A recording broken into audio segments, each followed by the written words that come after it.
A Bíblia, e vou convidar os irmãos a abrir a palavra de Deus em Gênesis 41. António, falta só aqui esta, senão eles não conseguem ler.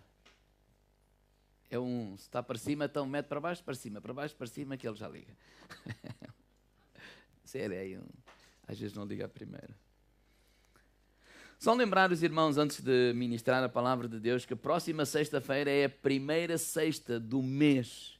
Então vamos ter a reunião especial, como fazemos todas as primeiras sextas, não é? Falamos do coração da casa, ou a visão, o coração desta igreja, e também os irmãos trazerem um bolinho, amém? E um chazinho, umas amêndoas já passaram.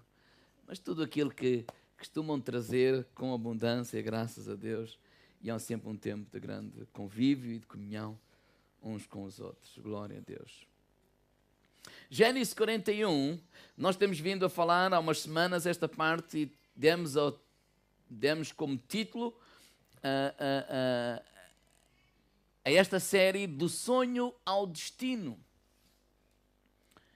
Deus tem um sonho para cada um de nós. Diga, irmão lá, Deus tem um sonho para ti. E Deus tem um destino, está relacionado com esse sonho. Ou há um propósito de Deus para a tua vida. E aquilo que temos vindo a falar é que entre esse sonho e esse propósito existe uma caminhada. E essa caminhada não é em vão, é propositada. Ou seja, Deus usa essa caminhada para nos preparar, para preparar o nosso caráter, para que nós possamos suportar ou possamos viver esse propósito que Deus tem para as nossas vidas e, acima de tudo, que o nome do Senhor possa ser glorificado e honrado. E temos atravessado esta caminhada e meditado na vida de José, do Egito, e temos visto algumas provas, ou cerca de 10 provas, que José teve que passar nesta caminhada, a fim de estar preparado para ser usado poderosamente através do Senhor, para ser grande bênção para aquele povo e ser de grande influência para aquela época, para aquele tempo específico. E vimos várias provas. Hoje vamos falar sobre a prova da prosperidade. Gênesis 41. Vimos que há pouco tempo José estava na prisão. E vimos como ele foi tirado da prisão e ir até Faraó. Ele teve 2 sonhos, este homem. Ele sonhou que estava em frente a um rio e do rio emergiram 7 vacas, lindas, gordas. E começaram ali a pastar. Do mesmo rio saíram 7 vacas magras. E ao se colocarem ao lado das 7 vacas gordas, diz que quando ele deu conta, as 7 vacas gordas, as magras, comeram, devoraram as 7 vacas gordas. Ele acordou assim meio perturbado. O que é isto? Voltou a adormecer e então sonha com 7 espigas que nascem assim cheias, lindas. Do mesmo pé nasceram outras 7 espigas magras, feias, queimadas pelo sol. E diz que essas 7 espigas feias e queimadas pelo sol comeram as 7 espigas bonitas, lindas, cheias. E ele voltou a acordar, apavorado, e chamou todos os sábios lá do seu reinado e pediu que interpretasse aquele sonho, porque ele estava perturbado com aquilo que tinha acontecido nesta noite. Mas nenhum desses sábios conseguiu interpretar. Ele ficou ainda mais furioso, zangado com aquela gente. Até que o copeiro lembrou de um jovem chamado José que encontrou na prisão e que tinha interpretado também um sonho dele. Então chamaram José ele veio até Faraó e Deus deu a interpretação a José daqueles sonhos. Queriam seguir 7 anos de fartura, mas que logo a seguir aconteceria mais 7 anos, mas desta vez de seca, de fome, de escassez.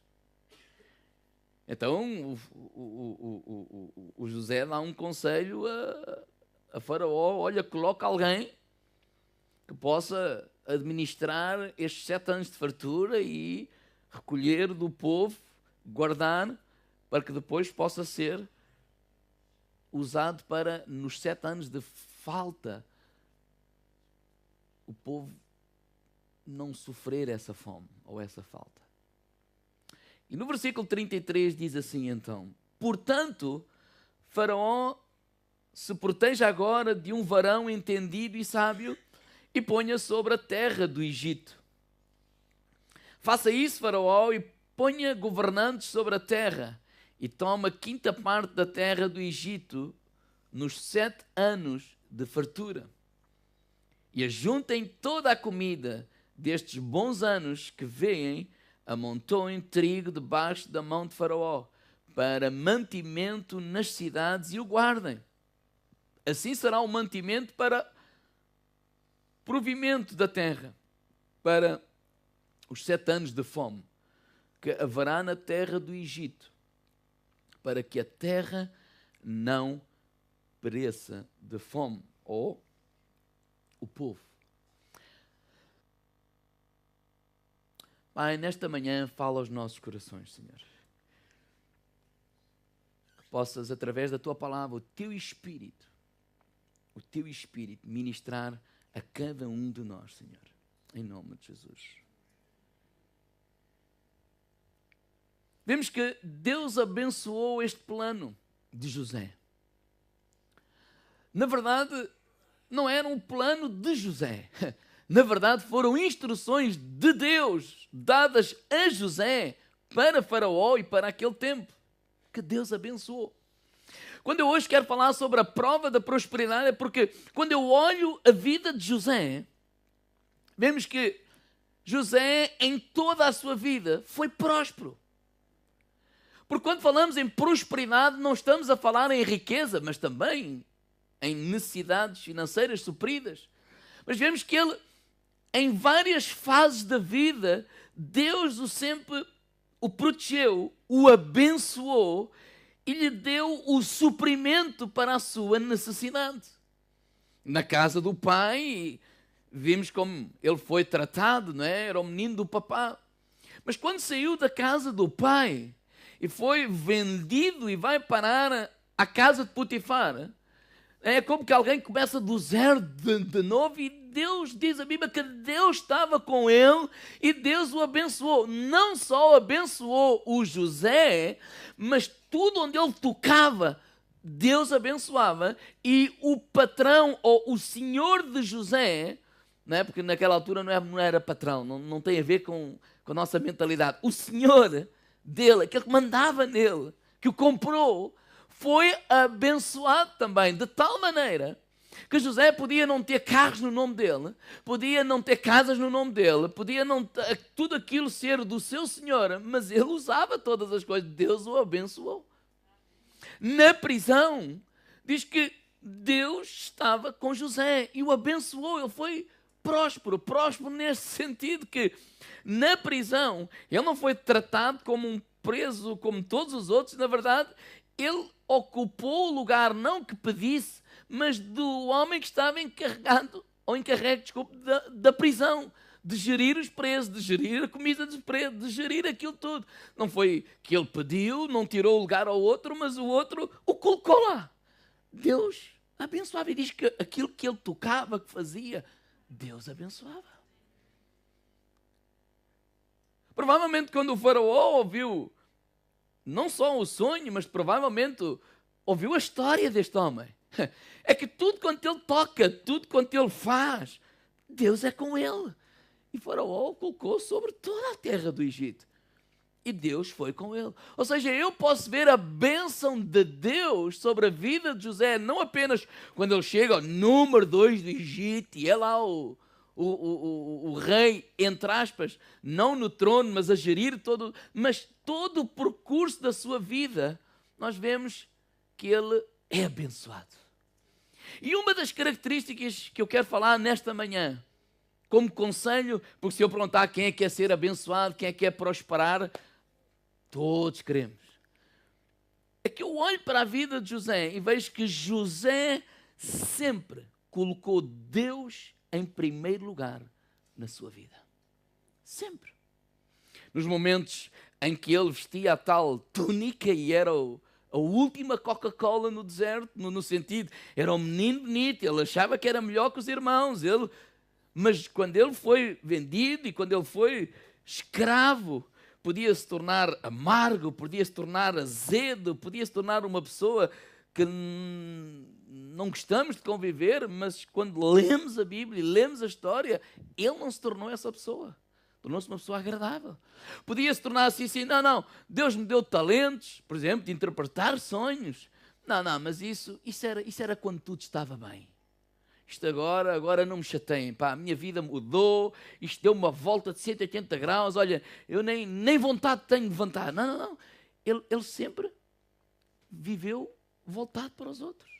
Ou seja, os talentos que Deus lhe deu, ele sempre colocou à disposição os outros. Ou seja, ele não mudou os princípios da sua vida, porque agora, quando estava na casa do papá e tudo está bem, mas agora quando está como escravo, e é escravo, que é esse mesmo título que ele tinha, ele não mudou os princípios, ele não mudou a sua maneira, só não estava na terra, só não estava com o pai, só não estava com o seu povo, mas num povo diferente, numa cultura diferente, ele manteve a sua atitude, os seus princípios, a sua maneira. Quando ele vai parar à prisão, percebemos a mesma coisa. Quando ele interpreta, ele coloca talentos à disposição. Ele é uma pessoa tão agradável que os outros dizem, pá, olha, fica tu a tomar conta disso. E quando ele chega a número 2, ou seja, a atitude que ele tem com o Faraó não é alguma coisa que ele tem agora porque tudo está bem, uau, e agora vou servir a Deus, e agora vou colocar os meus talentos, e agora vou ser dizimista, e agora vou ser... Não. Estes são princípios que ele acompanharam toda a vida de José. Então o meu conselho é este: coloca Deus em primeiro lugar na tua vida. Já vamos ver isso na prática, como vai acontecer, ou alguns conselhos, como poderemos fazer. Mas gostaria de dar como introdução o seguinte: nós vamos ver algumas leis do Velho Testamento. E eu acredito que para interpretarmos algumas leis do Velho Testamento, eu vou dizer porque é que eu vou dizer isto. É que algumas pessoas às vezes têm esta atitude, não, isto agora estamos no Novo Testamento, para isso já não interessa, Deus nos libertou, etc. E eu creio nisso.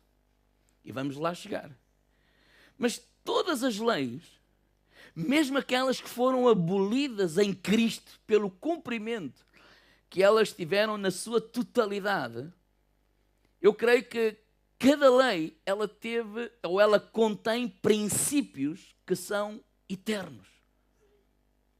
Existiram leis no Velho Testamento cerimoniais que não se aplicam nos dias de hoje, mas elas contêm princípios que eu creio, Mário Nobre, que se aplicam e que são muito importantes para uma interpretação correta da palavra de Deus.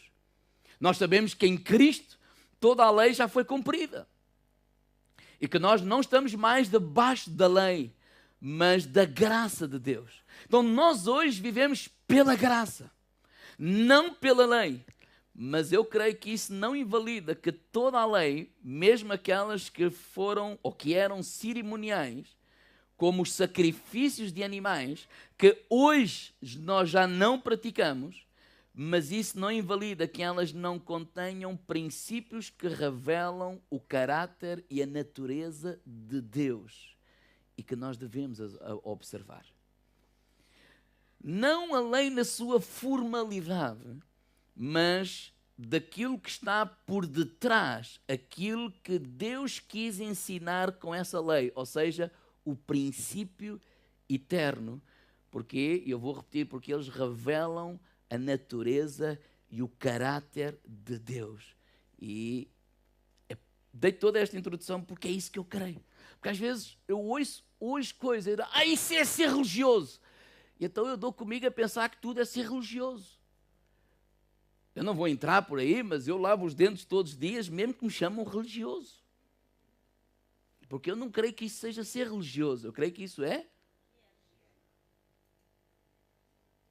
Vamos voltar aqui para a palavra de Deus.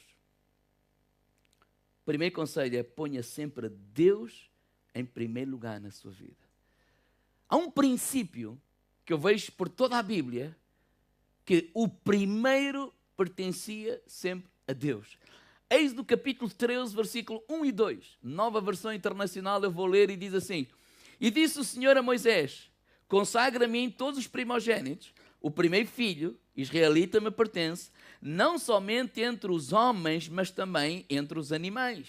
Ou seja, naquele tempo, de acordo com as instruções de Deus, o primogênito, pertencia a Deus. Estava consagrado a Deus. Olha, este pertence a Deus. E vamos encontrar isso muitas vezes na palavra de Deus. Êxodo 13, versículo 8, na Bíblia para todos, diz assim: Nesse dia, cada um dirá aos seus filhos que faz tudo isto por causa do que o Senhor vos fez quando deixaram o Egito. O que a palavra de Deus está aqui dizendo é que os miúdos, quando são pequeninos, eles podem não perceber.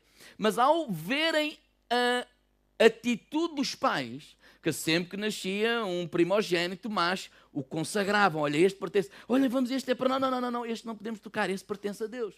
E quando eles são pequeninos, como a Mafalda ou como o Gonçalo, isso até lhes passa.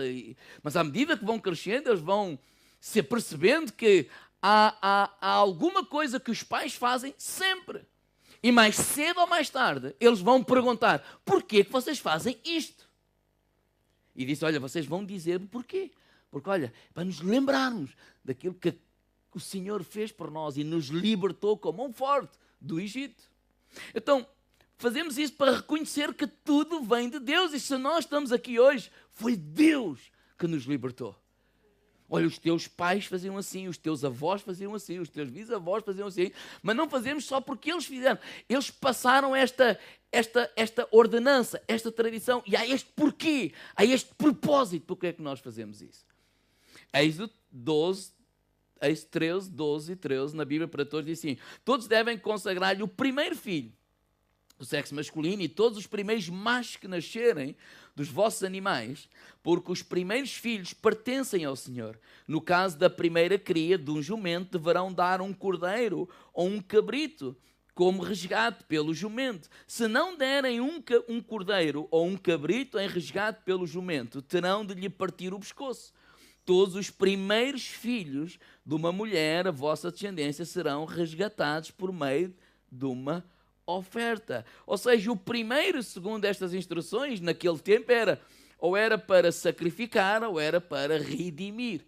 Se esse primeiro não fosse perfeito, tivesse defeito, o que é que acontecia? Outro, que não era o primogênito, era sacrificado naquele lugar. Para quê? Para resgatar, abençoar ou redimir todos os outros. Ou, então, quando era um jumento na cultura judaica era considerado um animal imperfeito. Então, um cordeiro, ele era sacrificado e redimia esse jumento. Ou seja, aqui o princípio do primeiro pertence a Deus. Não só em termos de animais e os filhos, mas também os frutos. Por exemplo, Êxodo 23, 19 diz assim: as primícias dos primeiros frutos da terra trarás à casa do Senhor teu Deus. Então nós podemos dizer: sim, pastor, mas isso é o tempo da lei. Sim, é verdade. E foi por causa disso que João Batista fez aquela declaração quando viu Jesus em João 1, 29, quando viu Jesus que vinha para ele, e disse assim: eis o cordeiro que tira o pecado do mundo. Jesus Cristo é o Filho de Deus, que a Bíblia fala do unigênito, que se tornou o primogênito entre muitos irmãos. E aqui podemos ver também este mesmo princípio. O primeiro sacrificado para redimir todos os outros, que somos nós. Não é Deus não nos amaldiçoou, mas já estamos nesta terra, vivemos numa terra amaldiçoada. Então diz, olha, o primeiro foi sacrificado para quê? Para redimir todo o resto, para abençoar. O primeiro era dedicado. Então, a lei de Moisés, de facto, foi cumprida em Cristo. Nós não temos mais que sacrificar animais, não é? Não temos que ter uma cadela que tem bebés e o primeiro macho, vamos sacrificá-lo. Não fazemos mais isso. A parte cerimonial foi abolida, porque Cristo foi sacrificado, mas eu creio que este princípio mantém-se. Por exemplo, Jesus fez esta declaração para os próprios discípulos, aqueles 12 homens que andavam com ele. Mateus 6,33. O que é que ele disse assim? Buscai primeiro o reino de Deus e a sua justiça, e todas essas coisas vos serão acrescentadas. Quais coisas?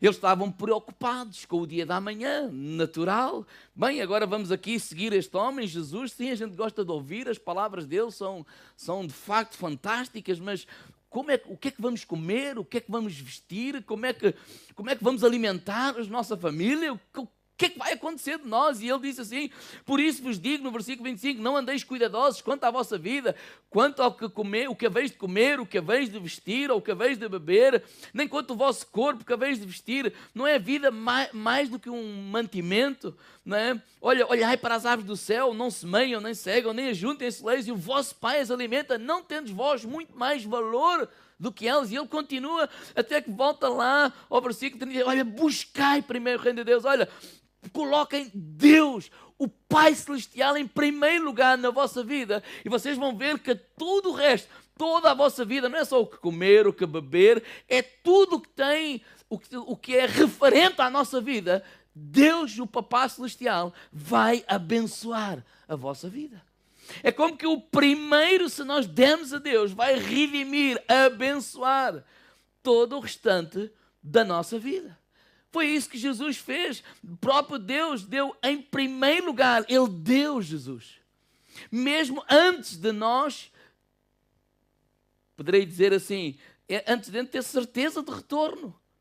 Não, antes de nós, ou quando nós ainda éramos pecadores, Cristo morreu por nós. Então aqui a questão não é um negócio com Deus.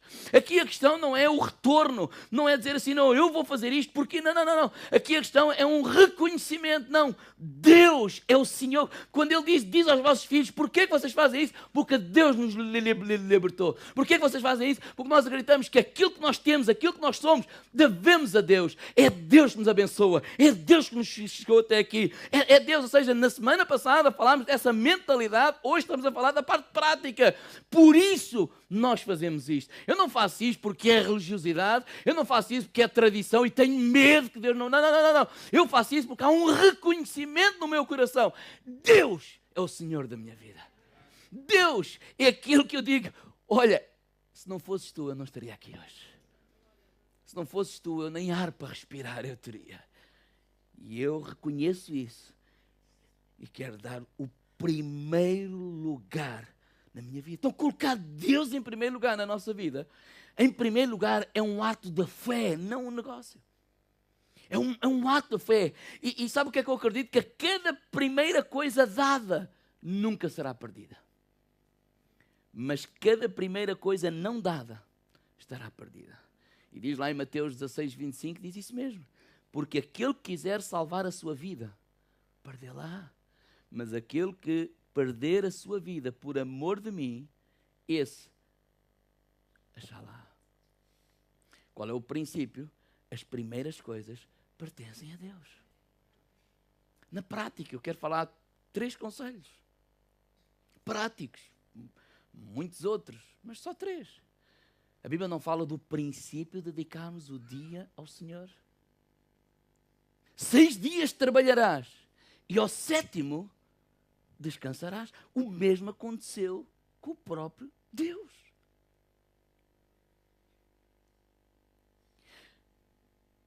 É um reconhecimento. É também para descansarmos. É também para desfrutarmos daquilo pelo qual trabalhamos. Mas é também para reconhecermos, dando glória a Deus, por todo o trabalho, por essa semana e por que Ele me tem abençoado e ajudado. E dedicamos ao Senhor. Eu não sou legalista. Eu não estou a falar de ser legalista. Eu estou a falar de um reconhecimento. Porque ser legalista ou não, não depende do que tu fazes, depende da atitude com que tu fazes. Sim ou não? É porque às vezes misturamos isto com aquilo que fazemos. Não. Tem a ver com a atitude com que nós fazemos as coisas. Então, o vir à casa de Deus é como que dizer, Deus, ando a semana toda para um lado para o outro, claro que eu oro, claro que eu tenho comunhão com Deus, claro que eu ando, mas eu ando numa correria.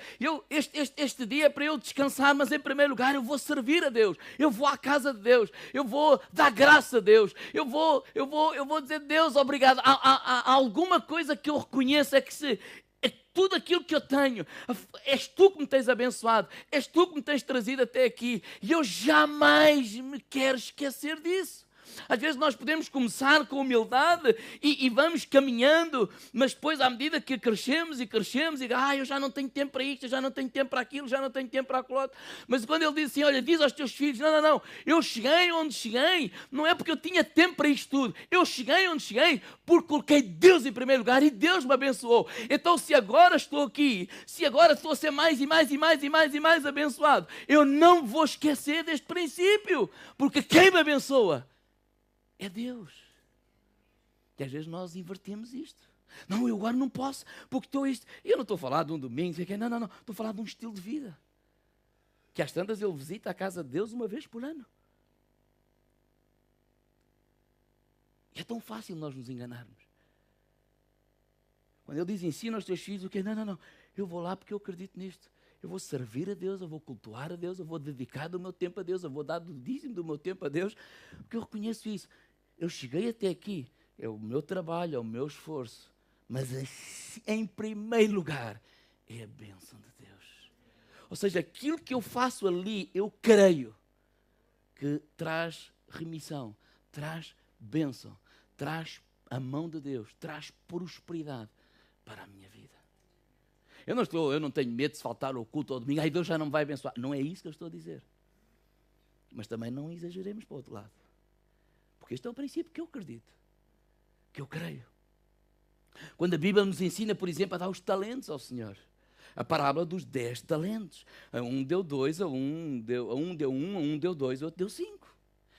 A parábola não é quantos talentos eu tenho. Isso não é importante. A parábola o foco é o que é que eu estou a fazer com os talentos que Deus me deu.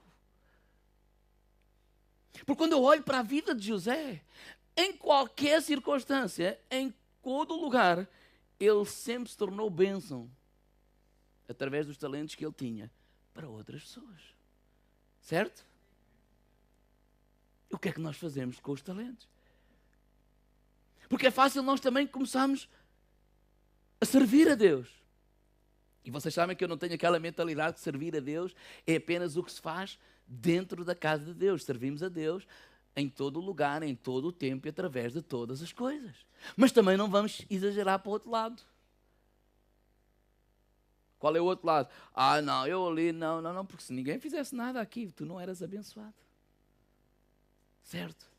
Mas aquilo que eu acredito é que quando colocamos os nossos talentos aos pés de Jesus, estamos a dar o melhor, o primeiro, para Ele. E isso vai redimir a nossa vida.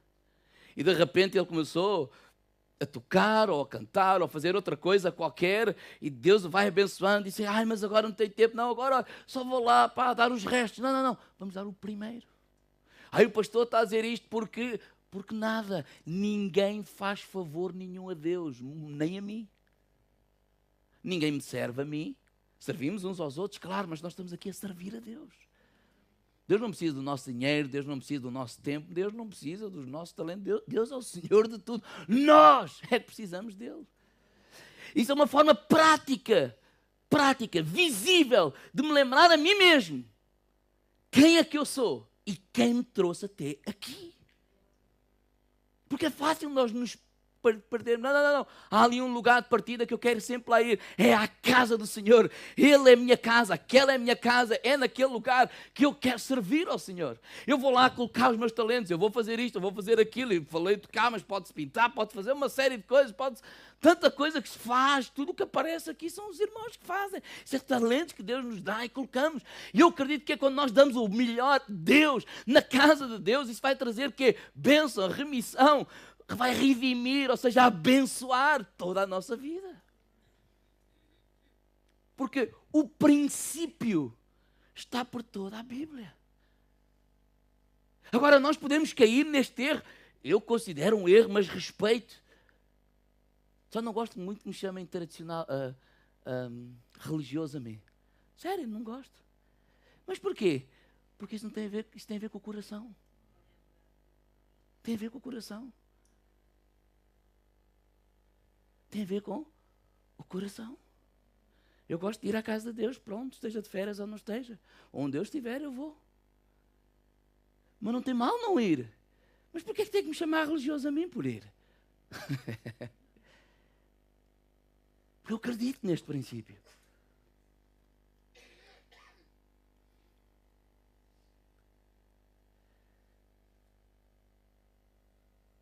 Colocar Deus, o tempo, ir à casa de Deus, colocar Deus em primeiro lugar, dar do nosso talento, o nosso melhor. E por último, é por isso que nós ensinamos, e a Bíblia ensina, nós a darmos o dízimo. Fala dos nossos recursos. Malaquias 3:8. Eu sei que os irmãos conhecem, mas eu vou ler, Nova Versão Internacional. Pode um homem roubar a Deus? Contudo, vocês estão me roubando. E ainda perguntam, como é que te roubamos? Nos dízimos e nas ofertas.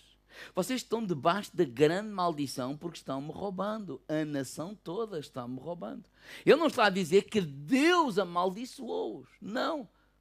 Vocês estão debaixo de maldição. O mundo está amaldiçoado, não é Deus que nos amaldiçoa, não, Deus não nos quer colocar medo, está-lhes a dizer assim, olha, vocês estão-se a queixar, não têm dificuldades, e sabem porquê? Porque há uma maldição sobre a vossa vida. Mas Ele não está a dizer que Deus os amaldiçoou. Depois diz, olha, traga o dízimo todo ao depósito do templo, para que haja alimento em minha casa.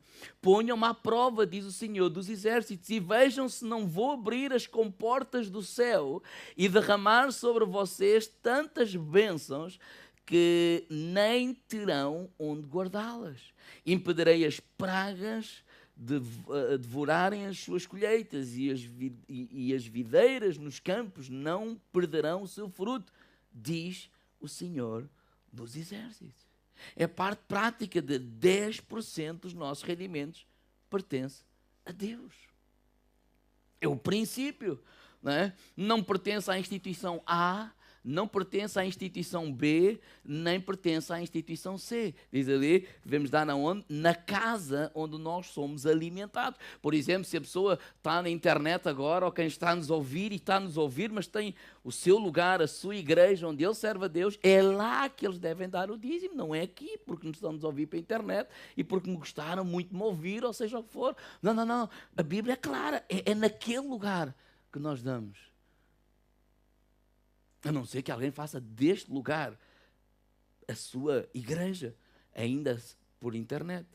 Diz a Bíblia que não devemos reparti-lo 3% aqui, 4% acolá. Não. Ele pertence ao Senhor. Sabe o que é que eu quero dizer com isto? Que se tu não consegues administrar o teu dinheiro, nunca serás capaz de administrar o teu destino.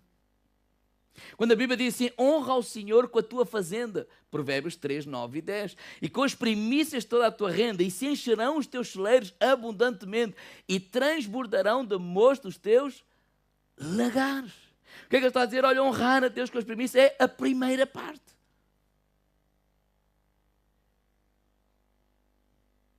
E qual é o princípio? Quando eu dou a parte que é de Deus, a primeira, digo irmão lá, a primeira, isso traz remissão, bênção a tudo o resto. E deixe-me dizer isto. É muito simples.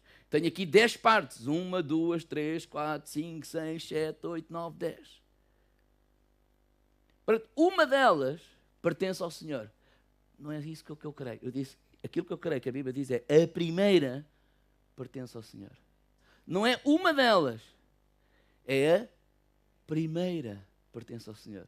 Não é uma delas. É a primeira pertence ao Senhor. Quando os meus filhos vão crescendo e percebem que na conta bancária vem o salário, a primeira coisa que sai, CCBA, não é? O dízimo, e depois sai para aqui, sai para a universidade, sai para lá, vem o salário, sai o dízimo, sai para aqui. Eles vão perguntar mais cedo ou mais tarde, mas porquê? Porque eu acredito que a primeira parte pertence ao Senhor.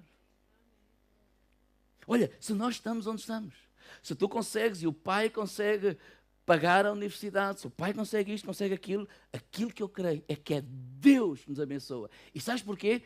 Porque fazemos isto mesmo. Esta primeira parte pertence a Deus.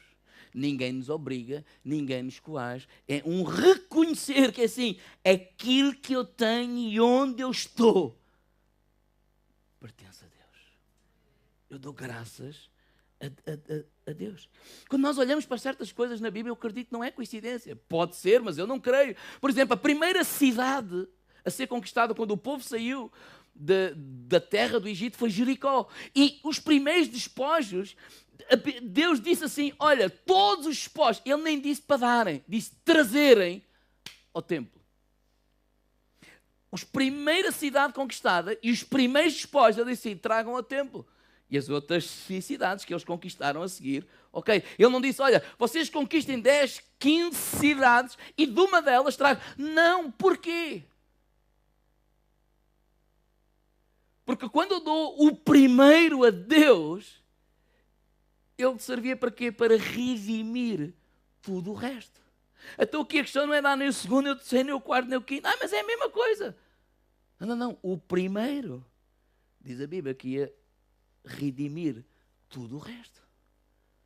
Ia abençoar tudo o resto. Então, a primeira guerra, os primeiros despojos, ele disse, olha, esses pertencem ao Senhor. E quando eu olho para José, é interessante. José está no Egito. Não está com o seu povo, não está na sua terra. E agora ele que é lá o Senhor no sentido de poder de decisão, que lidera. Olha o que é que ele fez aqui. Gênesis 46, 26, nova versão internacional, diz assim, quanto à terra, José estabeleceu o seguinte decreto no Egito, que permanece até hoje, 1/5 da produção pertence a Faraó. Aqui não é 1/5.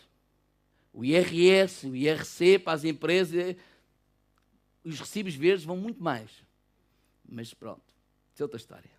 Mas depois diz aqui, somente as terras dos sacerdotes não se tornarão propriedade de Faraó.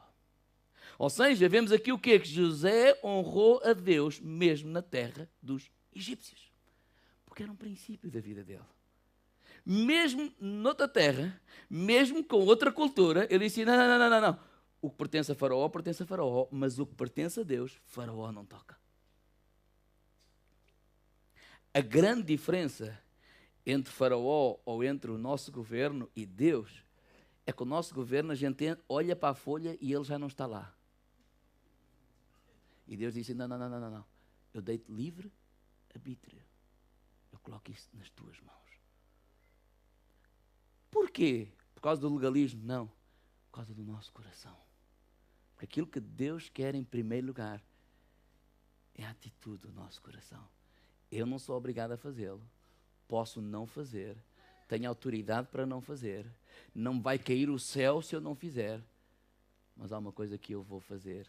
É porque eu reconheço que Ele é o meu Deus. Ele é o meu Deus.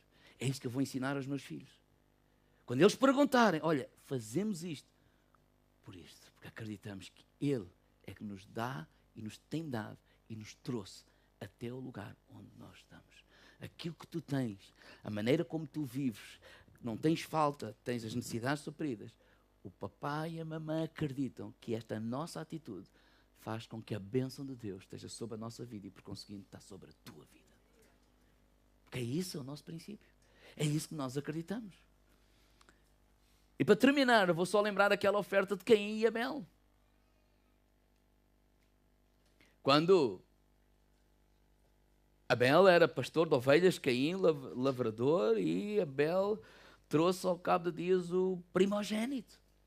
E Caim trouxe uma oferta ao Senhor. Sabe que nós podemos também ter esta atitude de Caim, trazer uma oferta ao Senhor. Eu não estou a falar só de dinheiro. Epá, poxa, já não vou à casa de Deus há não sei quantos dias. Epá, o pastor não me chatear para ver se este domingo. Pá, vai lá, pessoal, temos que lá ir hoje. Epá, aquilo também acaba cedo, se não acabar a gente despacha-se nós mais cedo. Pá, pronto. Ou podemos, pronto, vou fazer qualquer coisa. Epá, pronto, está bem, eu ajudo. Má vontade, mas ajudo. Podemos trazer uma oferta ao Senhor assim. Podemos dar o dízimo assim. Epá, com isto comprava não sei o quê. Mas pronto, até vou fechar os olhos, toma lá. Como se Deus precisasse de nós. Irmãos, o pastor pode ficar aflito, porque é um ser humano. Mas lhe garanto que Deus não se preocupa minimamente.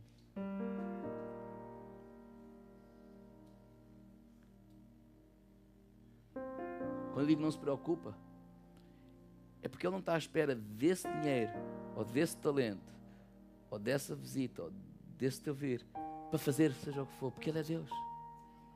Ele usa quem quer, como quer, da forma que Ele quer. A obra de Deus continua, sempre. Pode ficar triste, acredito que sim, é. Este pessoal esqueceu-se de mim. Este pessoal começou tão bem. Como disse lá o Gala, quem é que vos enfeitiçou, pá? Ô Gala, quem é que vos enfeitiçou? Onde é que vocês perderam? E se esqueceram que isso eu sou o vosso Deus. Nós às vezes nos esquecemos. Eu não quero ser religioso, não. Mas também não quero, em nome de não ser religioso, largar todos os princípios que são da palavra de Deus que me trouxeram até aqui. Porque isso está a acontecer com muita gente. Em nome de uma liberdade falsa, a gente abandona. Porque se eu olhar para Caim e Abel, qual é a lei que prevalecia no tempo de Caim e Abel? Não tínhamos chegado a Moisés. Não havia lei. Sabe qual é a lei? É a lei do coração. De onde é que eles aprenderam isto com os seus pais? Adão e Eva.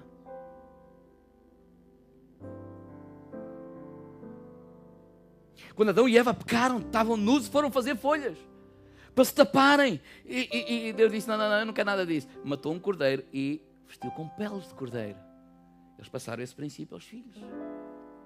Porque o Abel, como é que ele aprendeu? O que é que lhe passou? Como é que ele teve esta ideia de dar o primeiro? Teve que aprender dos seus pais, certo? Quer dizer, olha, houve um tempo que nós queríamos cobrir com peles, não com folhas, mas olha, Deus matou um cordeiro e Ele próprio, o seu sangue perdoou os nossos pecados, Ele nos cobriu e nos vestiu. E essa é a forma que nós devemos ir à presença de Deus. Então a lei que prevalecia era a lei do coração. E eu termino dizendo assim, o que é que Deus está a falar com cada um de nós? O que é que Deus está a falar com o teu coração? O que é que o Espírito de Deus quer falar contigo hoje? Que nós possamos perguntar, Deus, o que é que tu queres de mim hoje? Eu não estou a falar que oferta queres de mim hoje, não. Com tudo isto que eu ouvi esta manhã, o que é que tu me queres falar? O que é que tu me queres falar? Precisamos ter essa humildade, mas também coragem. Dizer, Espírito Santo, eis-me aqui. O que é que tu queres falar? Eu fiquei apenas pelo primeiro ponto, a prova da prosperidade. Dá a Deus o primeiro. Mas o segundo e o terceiro ponto era, segundo, aprenda a esperar. E em terceiro lugar, vive de acordo com os teus meios. Vive de acordo com o que tens. E não de acordo com o que não tens. Vamos ficar de pé nesta manhã.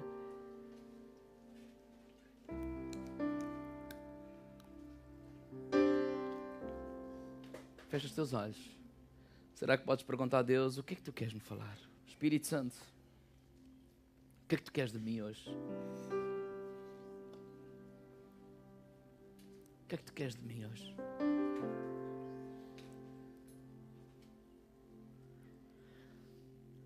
Irmãos, aonde é que na caminhada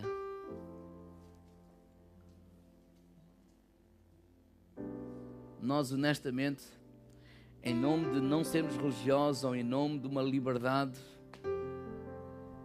enganadora, nos perdemos neste princípio e trocamos, eu faço quando posso, eu dou o que posso. Irmãos, sabes uma coisa, nunca vais poder, porque estamos a inverter o princípio. Porque o princípio é assim, o primeiro pertence a Deus, que é esse primeiro que tem a capacidade de abençoar todo o resto. E nós estamos a querer dizer assim, Senhor, não, Senhor, ajuda-me a conquistar a cidade, e este, e aquele, e aquele outro. E depois por isso é que é um ato de fé. Por isso é que é um ato de fé. Não, primeiro pertence a Deus, porque eu para chegar até aqui foi Deus que me ajudou, e isso tem a capacidade de abençoar todo o resto. Eu vou dar sempre o meu melhor a Deus. Eu não estou a servir o pastor, eu não estou a servir a igreja, eu vou dar sempre o meu melhor. O meu melhor eu vou dar a Deus. Eu vou servi-lo com amor.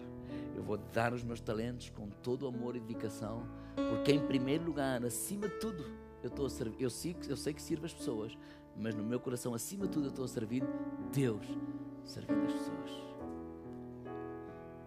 E aquilo que eu vou ensinar aos meus filhos é, olha, o papá não faz isto porque é pastor, não faz isto porque é legalista, nem faz isto porque tem medo. O papá faz isto porque reconhece que é Deus, o Senhor da nossa vida, e que nos trouxe até aqui. Já houve alturas que eu não fazia, já houve alturas que eu achava que não era por esse caminho, houve alturas de uma série de coisas, e posso contar o meu testemunho a ele. Até que eu disse, não, porque o único lugar na Bíblia que diz, prova-me, é lá em Malaquias. Sabe o que é que ele está a dizer? Assim, experimenta, fala aí 6 meses e experimenta, se Deus vai te abençoar ou não vai abençoar.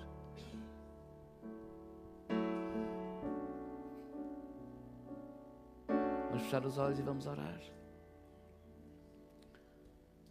Senhor, que no meu coração eu possa sempre dar o melhor do meu tempo, o melhor das minhas forças, o melhor da minha capacidade, o melhor dos talentos que tu me tens confiado, que eu possa ganhar a vida com essas coisas. Eu dou graças, mas que a primeira parte, o melhor, com todo o zelo, eu possa dar, servir-te, servir na casa de Deus, servir os irmãos, servir o próximo, ser um canal de bênção, reconhecendo que tudo o que eu sou e tudo o que eu tenho vem de ti, Senhor, vem de ti. Como Davi, depois de dar aquela oferta e aquele povo de dar tão generosamente, disse, Senhor, quem sou eu e quem é este povo para te dar assim? Na verdade, nós não estamos a dar nada porque tudo vem de ti. Se temos esta capacidade para dar, é porque tu nos tens abençoado.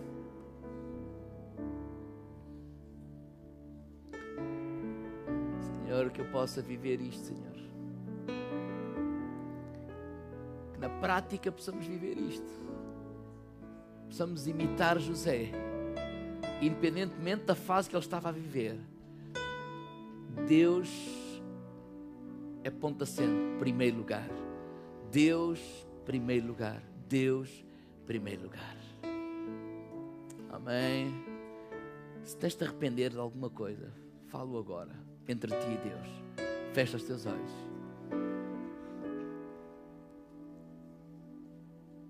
Talvez tenhas medo talvez não tenhas a coragem de dar esse passo, pede ajuda a Deus. Porque eu creio que o Espírito de Deus está aqui para nos ajudar, tocar nas nossas vidas. Amém. Oh.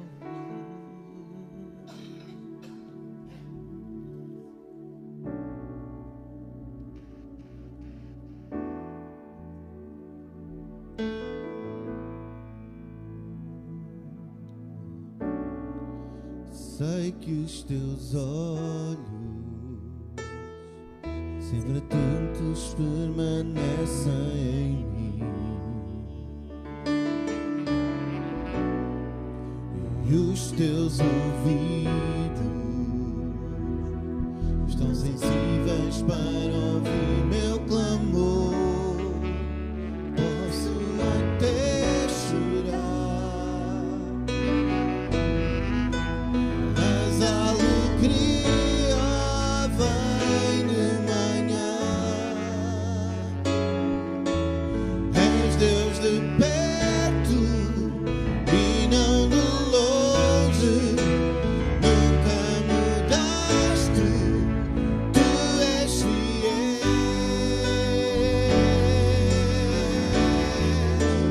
Deus de aliança, Deus de promessas, Deus que não é homem para mentir, tudo pode fazer, tudo pode mudar, mas tua palavra vai se cumprir. Sei que os teus olhos, sei que os teus olhos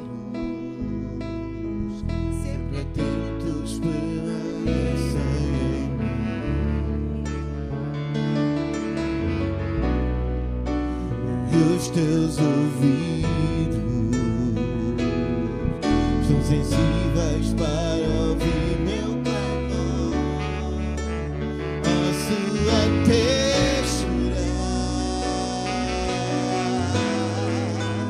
mas a alegria vem de manhã. És Deus de perto e não de longe, nunca mudaste, tu és fiel.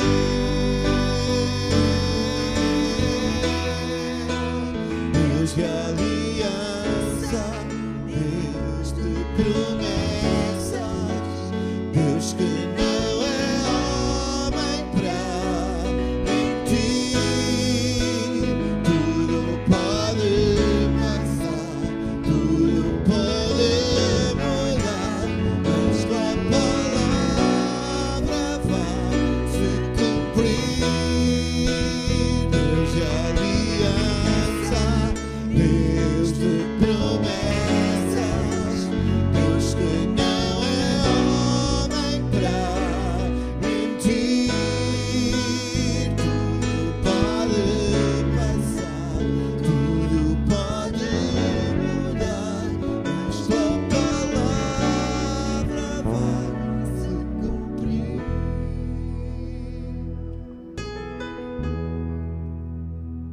Obrigado, Senhor, pela tua palavra que está a cumprir nas nossas vidas, Senhor. Amém. Irmãos, antes de terminar de orar e ofertarmos,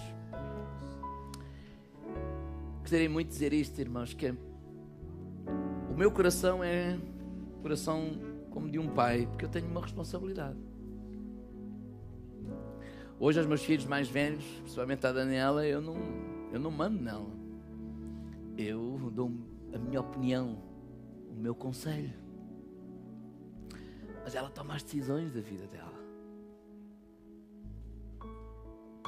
Então, como pastor, é assim que eu vivo, é assim que eu creio, é assim que eu vejo na palavra de Deus.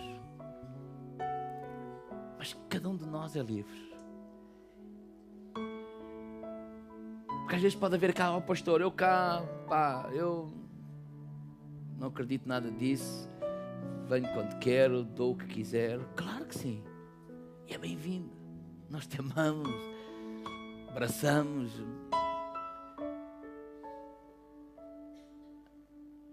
Agora, como Paulo dizia assim aos Coríntios, olha, há um caminho mais excelente. E falou-lhe no caminho do amor. Porque essa responsabilidade é entre nós e Deus. Porque não há lei, é a lei do nosso coração. Amém? Vamos terminar. Papai, eu oro por cada um dos meus irmãos.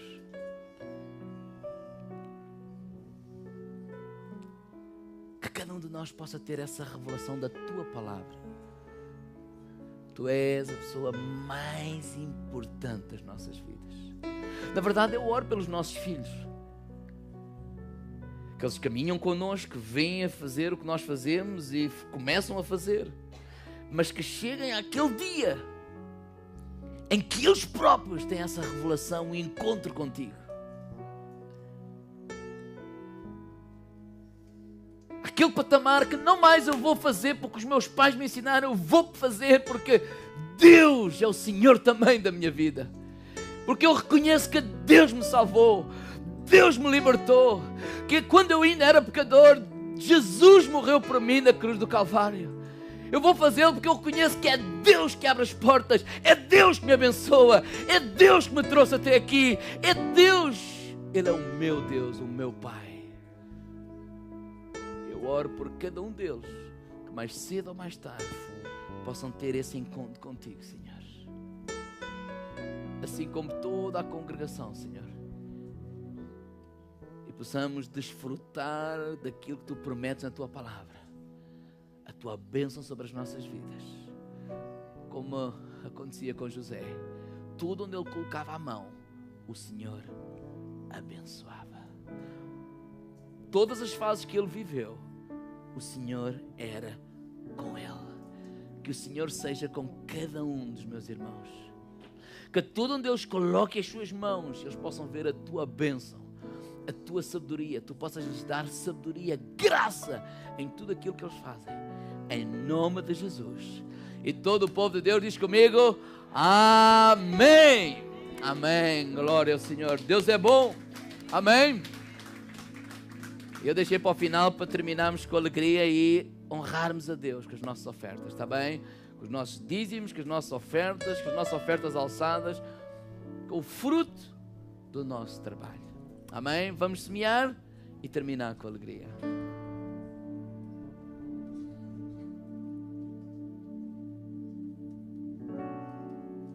Sei que os teus olhos sempre atentos permanecem em mim,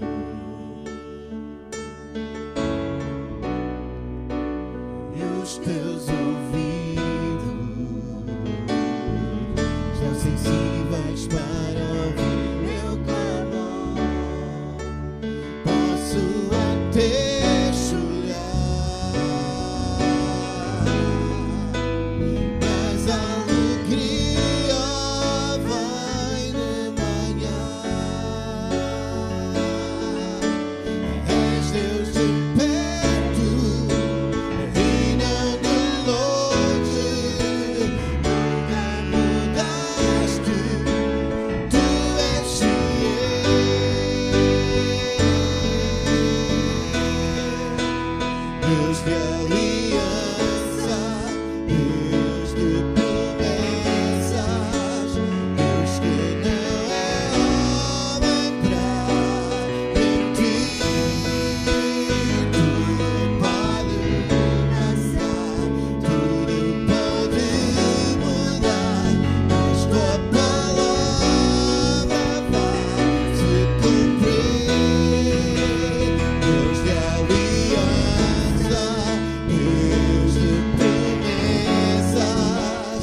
Deus é bom. Amém? Os irmãos tenham uma boa semana. Deus abençoe.